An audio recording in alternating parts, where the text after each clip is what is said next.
ரசூலுல்லாஹி ஸல்லல்லாஹு அலைஹி வஸல்லம் ரசூலுல்லாஹி ஸல்லல்லாஹு அலைஹி வஸல்லம் அவர்களுக்கு, அதாவது ஒருவருக்கு வந்து என்ன, ரசூல் ஸல்லல்லாஹு அலைஹி வஸல்லம் ஒரு ஆடை ஒன்று கனிமத்தில் வந்து கிடைச்ச ஒரு ஆடை ஒன்றை கொடுக்க வேண்டியிருந்துச்சு. அது வந்து அதாவது மிஸ்வர் இப்னு மஹ்ரமா ரலியல்லாஹு கொடுக்க வேண்டியிருந்துச்சு. கொடுக்கறதுக்கு ரசூலுல்லாஹ்வுக்கு வாய்ப்பு இல்லை, இவரும் கேட்கறதுக்கு வாய்ப்பு இருக்கல. ஆனால் இமாம் இப்னு ஹஜர் அஸ்கலானி சொல்றார், வஃபி குல்கிஹி ஷித்தா, அவர் எதை அணுகினாலும் கொஞ்சம் கடுமையாக தான் அணுகுவார். போனா என்ன கடுமையாக தான் என்ன செய்வார், அணுகுவார் அப்படின்னு இப்னு ஹஜர் அஸ்கலானி சொல்றார். மகனோட போறாரு, ரசூலுல்லாஹ் வீட்டு வாசல்லேருந்து ரசூலுல்லாஹ் கூப்பிடுங்கன்றார். கூப்பிடுறது அப்படின்னா அல்லாஹ்வுடைய தூதரை கூப்பிடுங்க அப்படின்றாங்க. அந்த அணுகுமுறை வந்து மிஸ்டர் மகனுக்கே என்ன செய்யல, பொறுக்கல. மகன் சொல்றாரு, உங்களுக்காக வேண்டினா அல்லாஹ்வுடைய தூதரை நான் அழைக்க மாட்டேன்றார். மகன் அழைக்கல, மகன் அழைக்காம இருந்துட்டார். இப்போ அவர் சொல்றாரு, அவரை கூப்பிடுங்க, இன்னஹு லைஸ பிஜப்பார், அவர் பெருமை பிடித்தவர் அல்ல, அவரை கூப்பிடுங்கன்றார்.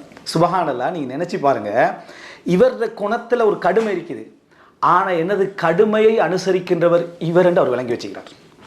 அஹ்லாக்குகளே சிறப்பான அஹ்லாக்கு என்ன தெரியுமா, ஒருத்தருடைய அஹ்லாக்கு அப்படியே ஏற்றுக்கிறது. ஒருடைய அஹ்லாக்க அப்படியே ஏற்றுக்கிறது. நீ இப்படி இருக்கக்கூடாது, இப்படி இருக்கக்கூடாது, இப்படி இருக்கக்கூடாது என்று சொல்வதை, அது மார்க்கத்துக்கு முரணாக இருந்தாலே தவிர, ஒரு இடத்துல மார்க்கத்துக்கு பிழையாக அந்த அஹ்லாக் வேலை செஞ்சாலே தவிர, அந்த அஹ்லாக் அப்படியே பொறுத்து கொள்றது பெரிய அஹ்லாக். அது அவர் சொல்றாரு, இவர்கிட்ட கடுமை இருக்கு, இவர் சொல்றாரு அவர் பெருமை பிடித்தவரில் அவரை கூப்பிடுங்க. ரசூலுல்லாஹ் எப்படி வந்தாங்கன்னா, அந்த ட்ரெஸ்ஸை எடுத்துக்கண்டு மஹ்ரமா நான் ஆல்ரெடி ரெடி பண்ணிட்டேன் என்று சொல்லிக்கிறதா ரசூலுல்லாஹ் வந்தாங்க. வெளியே வரும்பொழுதே நான் ஏற்கனவே ரெடி பண்ணி வச்சுட்டேன் என்று சொல்லிக்கொண்டு ரசூலுல்லாஹி ஸல்லல்லாஹு அலைஹி வஸல்லம் வந்தார்கள்ன்றதை பார்க்குறோம். அப்போ சஹாபாக்கள் ரசூல் ஸல்லல்லாஹு அலைஹி வஸல்லம் மரணத்துக்கு பிறகு அழுதார்கள் என்றால் இதுதான் அணைக்கிறதுக்கான அந்த உறவு. தங்களுடைய எல்லா அஹ்லாக்குகளையும் ஒரு தாய் போல, என்ன ரசூலுல்லாஹ் எப்படி ஒரு தாய் 7-8 பிள்ளைகளுடைய குணங்களை ஒரே இடத்துல அணைச்சு கொள்றார், ஒரு தந்தையால கூட அதில் கஷ்டமா இருக்கும். தாயிட அனுசரிப்பு இருக்கு தானே, அது இதாகி நம்ம ஒரு 5-10 நிமிஷம் பிள்ளைய தூக்கிட்டு கையில் கொடுத்துருவோம் பழகிட்டா. ஆனால் அந்த தாயுடைய அரவணைப்பு போல ரசூலுல்லாஹ்வுடைய அரவணைப்பு என்ன செஞ்சது, அந்த அஹ்லாக் அப்படியே ரசூலுல்லாஹ் என்ன செஞ்சாங்க, உள்வாங்கி கொண்டார்கள். இதுதான் ரசூல் ஸல்லல்லாஹு அலைஹி வஸல்லம் அவங்களுக்கு இருந்துச்சு. இன்னொரு செய்தியை சொல்லி முடிக்கிறேன். நம்ம 2 கடுமையான ஒரு நபித்தோழராக யாரை சொல்லுவோம், ஒரு ஸ்ட்ராங்கான உமர் இப்னுல் ஹத்தாப் ரலியல்லாஹு சொல்றோம். உமர் இப்னுல் ஹத்தாப் ரலியல்லாஹு அவர்கள் எப்படி நடந்து கொண்ட ஒரு சம்பவத்தை பாருங்க. உமர் ரலியல்லாஹு அவர்கள் ஒரு உஹது அல்லது பத்ர் யுத்தம், அவருக்கு முன்னால் இஸ்லாத்துக்கு வந்து ஒருத்தர் இருந்தார், அவருடைய சகோதரன் ஸைத் இப்னுல் ஹத்தாப். உமர் ரலியல்லாஹுடைய சகோதரன் ஸைத் இப்னுல் ஹத்தாப் இஸ்லாத்துக்கு வந்தவராக இருந்தாங்க. அந்த இதில் வந்து ஒரு கேடயம் இருந்துச்சு, அந்த கவசம். இந்த கவசத்தை நானீர் என்று உமர் ரலியல்லாஹு சொல்றாங்க, தம்பியில பாசத்தில். தம்பி வந்து அண்ணனுடைய இதில் வந்து இல்லை நான் அணிஞ்சிக்கிறேன் என்றார். அதாவது நீங்க அணிங்க என்றார். அதாவது நீங்க அணியாமல் நீங்க உங்களோட பாதுகாப்பு அணிஞ்சிங்க, நான் அணியாமல் போறேன். இப்படி 2 பேருக்கும் கடைசியில் ஒரு போராட்டம் ஆயிட்டு ஹதீஸ்ல வருது அப்படின்னா, ஃபதரகாஹா ஜமியான், 2 பேரும் அணியாமல் யுத்த களத்திற்குள் நுழைந்தார்கள். 2 பேரும் என்ன செய்யல, அணியவில்லை, யுத்த களத்துக்குள்ள என்ன செஞ்சாங்க, நுழைஞ்சாங்கன்னு பார்க்குறோம். உமர் இப்னுல் ஹத்தாப் ரலியல்லாஹு யமாமா யுத்தத்தில் என்னது, அவர் கொல்லப்பட்டு திரும்பி கொண்டு வரப்படுகிறார், அந்த ஷஹீதாயிட்டார். அந்த ஸைத் இப்னுல் ஹத்தாப் ஷஹீதாயிட்டார். வர்ற நேரத்தில் வந்து சபக்தனி ஃபித்னத்தைன் என்றார். 2 விஷயத்தில் நீங்கள் என்னை முந்தி விட்டீர்கள், சபக்தனி இலல் இஸ்லாம், சபக்தனி இல ஷஹாதா. இஸ்லாத்துக்கு நீங்கள் முந்தினீர்கள், உயிர் தியாகத்துக்கும் என்னை விட என்ன செஞ்சிட்டீங்க, முந்திட்டீங்க என்று சொல்லி உமர் இப்னுல் ஹத்தாப் ரலியல்லாஹு ஸைத் இப்னுல் ஹத்தாபா சொன்னாங்க.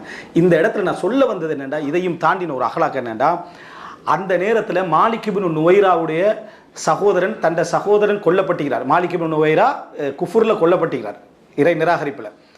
ஆனால் அந்த சகோதரனை நினைச்சு இவர் அழுகிறார். அவர் குஃபுரில் தான் கொல்லப்பட்டுகிறார், சகோதரன் முஸ்லீம் ஆகிறார், அவர் அழுகிறார். நிறைய கவிதையெல்லாம் படிக்கிறாரு. உமர் ரலியல்லாஹு வந்து ஏதாவது கவிதை படிச்சாங்களா தண்ட சகோதரன் விஷயத்துலன்னா, ஒரு கவிதையை என்ன செய்யலை அவர் படிக்கல, சொல்ற அளவுக்கு உமர் ரலியல்லாஹு இருக்கல. இப்போ மாலிக் இப்னு நுவைரோட சகோதரன் வந்த நேரத்தில் உமர் ரலியல்லாஹு கவலையில் கேட்குறாங்க, ஏண்ட சகோதரன் விஷயத்தில் நீங்கள் ஒரு கவிதை உங்களுக்கு என்ன சொல்லலாமேன்னு கேட்குறாங்க. அப்போ அவர் ஒரு வார்த்தை சொன்னார், உமர் ரலியல்லாஹு கண் கலங்கி அதை விட ஒரு ஆறுதல் இல்லைன்னு நினைச்சாங்க. என்ன சொன்னாங்கடா, உங்களுடைய சகோதரன் மரணித்ததை போல என்ற சகோதரன் மரணித்திருந்தால் நான் எந்த கவிதையும் படிச்சிருக்க மாட்டேன். என்னோட சகோதரன் இஸ்லாத்தில் மரணித்தார், என் சகோதரன் குஃபுரில் மரணிச்சிட்டார். நான் உங்களோட சகோதரன் மரணித்த மாதிரி என் சகோதரன் மரணிச்சதை நான் இந்த கவிதையும் படிச்சிருக்க மாட்டேன். அப்படின்னா உயர்ந்த இடத்துக்கு அவர் என்ன செஞ்சுக்கிறார், போய்கிறார் என்று சொன்ன உடனே உமர் ரலியல்லாஹு அவரோட முகமெல்லாம் அப்படியே என்ன செஞ்சுட்டு மலர்ந்துட்டு கண் கலங்கிட்டு, ஏண்டா அப்படி ஒரு ஆறுதல் அவர் என்ன செஞ்சார், உமர் ரலியல்லாஹு அவனுக்கு கொடுத்தான்னு பார்க்குறோம். நான் கேட்குறேன், உமர் ரலியல்லாஹு அவருடைய கடுமையான அந்த தன்மைக்கு அவருடைய அந்த உருக்கமான மனவேதனையான வெளிப்பாடை பாருங்க எப்படி இருக்கின்ற.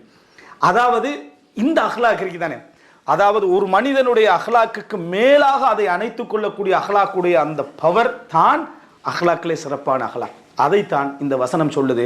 ஃபஅஃபு அன்ஹும் வஸ்தக்ஃபிர் லஹும் வஷாவிர்ஹும் ஃபில் அம்ர். குணங்கள்ல ஏதாவது முரண்பாடுகளை நம்மள மற்றவங்க கண்டால் இந்த வசனத்தை செய்யணும். நம்மளோட குடும்பத்தில், நம்மளோட மனைவியில், நம்மளோட பிள்ளைகளில், நம்மளோட சகோதரர்களில், நம்மளோட உறவுகளில் ஒரு தளம்பல் இருந்தால் அவன் போராடி கண்டிக்கிறான். அவன் நிச்சயமாக தனிமையில் ஒரு போராடுறான். முதல் வேலை நான் அஹ்லாக்கில் மேலே போயிடுறேன். ஃபஅஃபு அன்ஹும், மன்னித்து விடுங்கள். அவங்களோட பாவத்தை மன்னிப்பானாக.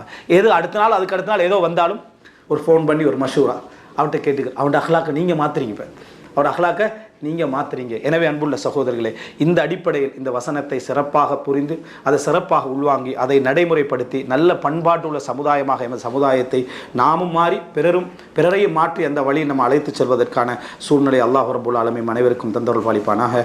ஹாதா மா இந்தி வல் இல்மு இந்தல்லாஹு வ அகூலு கௌலி ஹாதா வ அஸ்தக்ஃபிருல்லாஹ் லி வ லக்கும். வஸ்ஸலாமு அலைக்கும் வ ரஹ்மத்துல்லாஹி வ பரகாத்துஹு.